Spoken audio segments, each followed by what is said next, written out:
इस वीडियो में हम सिंपल स्टार डेल्टा स्टार्टर के कनेक्शन के बारे में आपको इतनी आसानी से बताने जा रहे हैं कि हर कोई इस वीडियो को देख के थोड़ी सी देर में ही स्टार डेल्टा के कनेक्शन करना सीख सकता है। तो चलिए शुरू करते हैं हमारी इस वीडियो को। तो देखिए, जो हमारे स्टार डेल्टा स्टार्टर की कंट्रोल वायरिंग है, उसके लिए जो कंट्रोलिंग वोल्टेज हम यूज करते हैं वो मैक्सिमम 230 वोल्ट की सप्लाई हम यहाँ पे यूज करते हैं। या फिर अगर हमारे जो कॉन्टेक्टर है या हमारी जो कंट्रोलिंग है वो डीसी में है तो उसके लिए हम डीसी 24 वोल्ट की जो सप्लाई है वो यूज करते हैं। स्टार डेल्टा की कंट्रोलिंग में मेनली हम ये दो तरह की सप्लाई ही यूज करते हैं। कहीं कहीं पे आपको 3 फेज के साथ भी स्टार डेल्टा की जो कंट्रोलिंग है वो देखने को मिल सकती है, लेकिन ऐसा बहुत ही कम जगह पे होता है। अगर हमारी जो कंट्रोलिंग है वो एसी है तो वहाँ पे हम फेज और न्यूट्रल को कनेक्ट करते हैं, और अगर हमारी जो कंट्रोलिंग है वो डीसी की है तो वहाँ पे हम पॉजिटिव और नेगेटिव का यूज करते हैं। सबसे पहले हम जान लेते हैं कि जो हमारा स्टार डेल्टा स्टार्टर होता है उसमें हम कौन कौन सी चीजें जो है वो यूज करते हैं। तो यहाँ पे जो वायरिंग में हम मेन जो हमारे होते हैं वो कॉन्टेक्टर होते हैं, ओएलआर या फिर एमपीसीबी हम यहाँ पे यूज करते हैं। हमारे एक एनओ स्विच होता है, एक एनसी स्विच होता है, हमारा स्टार डेल्टा टाइमर होता है, हमारी एमसीबी या फिर फ्यूज होती है। इसके अलावा हमारा जो स्टार डेल्टा स्टार्टर होता है वहाँ पे single phase preventer, phase failure relay या ऑटो मैनुअल का सिस्टम भी दिया जाता है, लेकिन हम यहाँ पे इन तीनों चीजों को यूज नहीं करने वाले हैं। प्रोटेक्शन के लिए हमारी यहाँ पे ओएलआर ही यूज होने वाली है। हम यहाँ पे स्टार डेल्टा का बेसिक कंट्रोलिंग डायग्राम आपको सिखाने वाले हैं, जो कि हमारे सभी तरह के स्टार डेल्टा का प्रिंसिपल होता है। अगर आप ड्यूअल स्टार्टर बनाना जानते हैं तो सिंपली सबसे पहले उसको ड्रॉ कर लीजिए, और अगर नहीं जानते तो यहाँ पे आप स्टार डेल्टा के साथ साथ ड्यूअल स्टार्टर भी सीख जाएंगे। आगे बढ़ने से पहले दोस्तों, अगर आपने हमारे चैनल को सब्सक्राइब नहीं किया है तो आप हमारे चैनल को सब्सक्राइब कर सकते हैं, ताकि इलेक्ट्रिकल की ऐसी ही जानकारी भरी वीडियो हम आपके लिए लाते रहें। तो सबसे पहले कंट्रोलिंग में जो हमारा फेस है, फेस हम लेते हैं। अब फेस हमारा यहाँ पे सबसे पहले एमसीबी या फिर फ्यूज के अंदर जाता है। अब एमसीबी या फिर फ्यूज से निकलने के बाद जो हमारा फेस है वो सीधा हमारा जो ओएलआर लगा रहता है उसके एनसी पॉइंट पे जाता है। उसका एनसी पॉइंट मतलब नॉर्मली क्लोज पॉइंट जो है, वहां पे हम इस फेस को कनेक्ट करते हैं। इसके बाद हमारी जो ओएलआर है उससे सप्लाई निकलने के बाद जो हमारा एनसी बटन यानी नॉर्मली क्लोज, जिसको हम स्टॉप बटन भी बोलते हैं, स्टॉप बटन के पॉइंट पे हमारी जो कंट्रोलिंग की सप्लाई है वो आ जाती है। अब ये जो कंट्रोलिंग की सप्लाई है वो स्टॉप वाले बटन से निकल के जो हमारा स्टार्ट वाला बटन यानी एनओ नॉर्मली ओपन बटन होता है वहां पे आती है। अब हमारा जो स्टार्ट बटन है वहां पे सप्लाई आने के बाद इससे जब सप्लाई निकलती है तो ये सीधा हमारा जो मेन कॉन्टेक्टर होता है उसके A1 पॉइंट पे आके कनेक्ट हो जाती है, और जो हमारा इस मेन कॉन्टेक्टर का A2 पॉइंट होता है वो सीधा हमारे न्यूट्रल या फिर नेगेटिव के साथ कनेक्ट हो जाता है। अब हमारा जो ये सर्किट बना है इसके हिसाब से अगर हम यहाँ पे हमारे ऑन बटन को प्रेस करेंगे तो जो हमारा कॉन्टेक्टर है वो काम करने लग जाएगा, लेकिन जैसे ही हम इस बटन को छोड़ेंगे तो जो हमारा कॉन्टेक्टर है वो फिर से काम करना बंद कर देगा। तो इसको काम करते रहने के लिए हम इसके लिए एक होल्डिंग प्रोवाइड करवाएंगे। तो इसके लिए हम जो हमारा ऑन पुश बटन है इसके दोनों पॉइंट को पैरेलल में कनेक्ट करते हुए जो हमारा मेन कॉन्टेक्टर है इसके एनओ पॉइंट के साथ कनेक्ट कर देंगे। तो ऐसे में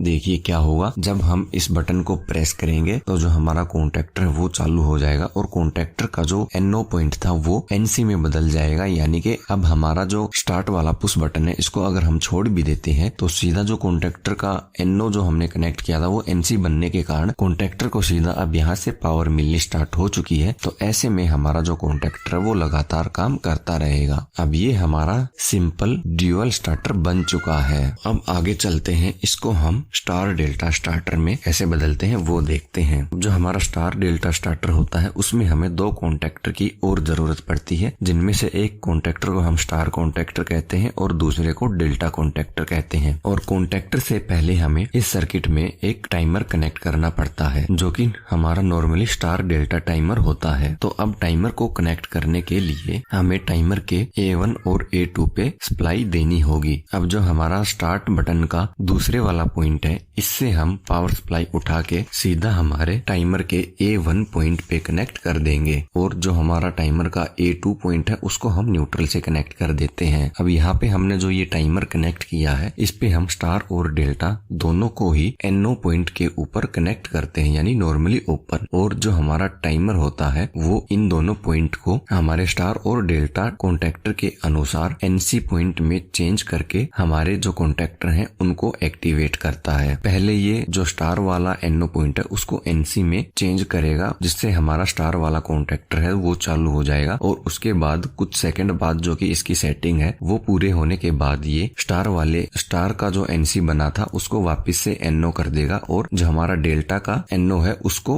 NC में कर देगा, जिससे हमारा स्टार वाला कॉन्टैक्टर बंद हो जाएगा और डेल्टा वाला कॉन्टैक्टर जो है वो चालू हो जाएगा। तो अब हम करते हैं हमारे इन दोनों कॉन्टैक्टर की वायरिंग। जो हमारा टाइमर का डेल्टा वाला NO है उससे हम एक पॉइंट उठाते हुए चलते हैं और जो हमारा स्टार कॉन्टैक्टर में NC पॉइंट है वहां पे लेके जाएंगे और स्टार वाले NC के दूसरे पॉइंट से सप्लाई निकलते हुए हम जो हमारा डेल्टा कॉन्टैक्टर है उसके A1 पॉइंट पे कनेक्ट कर देंगे और इस कॉन्टैक्टर का जो A2 पॉइंट है उसको हम न्यूट्रल या नेगेटिव से कनेक्ट कर देंगे। इसके बाद हमारा जो टाइमर का स्टार NO पॉइंट है उससे सप्लाई लेते हुए हम डेल्टा कॉन्टैक्टर के NC पे जाएंगे और डेल्टा कॉन्टैक्टर के NC के दूसरे पॉइंट से निकलते हुए हमारी ये सप्लाई स्टार कॉन्टैक्टर के A1 पॉइंट पे आ जाएगी और इसका A2 पॉइंट जो है उसको हम न्यूट्रल या नेगेटिव से कनेक्ट कर देंगे। तो इतना करने के बाद जो हमारे स्टार डेल्टा की ये वायरिंग है वो कंप्लीट हो चुकी है। तो देखा आपने कितना सिंपल है स्टार डेल्टा की वायरिंग करना। अब हम इसका ऑपरेशन देख लेते हैं कि इसका ऑपरेशन किस तरह से होता है। तो सबसे पहले हम ऑन पुश बटन को प्रेस करेंगे जो कि हमारा NO पॉइंट होता है। इसके प्रेस करने के कारण हमारा ये NO पॉइंट NC में बदल जाएगा और जो हमारी सप्लाई है वो आगे मेन कॉन्टैक्टर तक पहुंच जाएगी। इसके बाद हमारा कॉन्टैक्टर काम करना शुरू कर देता है और जैसे हमने बताया था यहाँ पे होल्डिंग दी है तो इसके कारण ये होल्डिंग हमारी NO से NC में बदल जाने के कारण हमारा कॉन्टैक्टर ये पुश बटन को छोड़ने के बाद भी काम करता रहेगा। अब मेन कॉन्टैक्टर के साथ ही जो हमारी ये सप्लाई है वो टाइमर में भी पहुंच जाती है। अब जब तक हमारा स्टार्टर चलता है तब तक हमारे टाइमर के अंदर भी सप्लाई जरूर होनी चाहिए। नाउ जैसे ही टाइमर एक्टिवेट होता है, ये एक्टिवेट होते ही जो हमारा स्टार वाला NO है उसको NC में बदल देता है और जो हमारा स्टार वाला कॉन्टैक्टर है वो चालू हो जाता है और स्टार का जो हमारा नॉर्मली क्लोज यानी NC पॉइंट था जिनसे हमने जो डेल्टा की वायरिंग थी वो की थी वो नॉर्मली क्लोज वो NO में बदल जाएगा। तो जो हमारा डेल्टा वाला कॉन्टैक्टर है उस पे अगर सप्लाई आती है तो वो हमारा कॉन्टैक्टर चालू हो ही नहीं पाएगा। अब कुछ सेकंड बाद जो कि हमारे टाइमर में सेटिंग की गई है जैसे 8 सेकंड 9 सेकंड या 10 सेकंड, नॉर्मली 7 से 10 सेकंड के बीच का यहाँ पे टाइम रहता है इन दोनों कॉन्टैक्टर के आपस में शिफ्ट होने का। तो इसकी सेटिंग के अनुसार सेकंड पूरा होने पे जो हमारा टाइमर है वो जो डेल्टा का अब यहाँ पे NC बना था उसको NO में बदल देगा और जो हमारा यहाँ पे डेल्टा का NO था उसको NC में बदल देगा। ऐसा करते ही हमारा जो डेल्टा वाला कॉन्टैक्टर है वो चालू हो जाएगा और स्टार जो कॉन्टैक्टर होता है वो स्टार कॉन्टैक्टर बंद हो जाएगा। नाउ अब हमारा जो डेल्टा वाला कॉन्टैक्टर है वो चालू होने से इसका जो NC पॉइंट था वो NO में बदल जाएगा, जिसके कारण भी हमारा जो स्टार वाला कॉन्टैक्टर है उस पे सप्लाई नहीं पहुंचेगी और वो बंद हो जाता है। साथ ही जो हमारा टाइमर है वहां से तो इसका जो पॉइंट है वो NO हो ही चुका है, तो यहाँ पे सप्लाई आने के कोई चांस बनते ही नहीं है। ये जो हमारा सिस्टम पूरा है एक दूसरे कॉन्टैक्टर से सप्लाई लेने का, इसको हम इंटरलॉकिंग कहते हैं। ये हमारे स्टार्टर की एक बड़ी ही मेन सेफ्टी होती है। अब आपके मन में ये सवाल जरूर आया होगा कि हम इस इंटरलॉकिंग को आखिर करते ही क्यों है। तो देखिए, किसी भी फॉल्ट की कंडीशन में अगर हमारा कोई एक कॉन्टैक्टर चिपका रह जाता है, मान लीजिए हमने स्टार्टर को स्टार्ट किया है, हमारा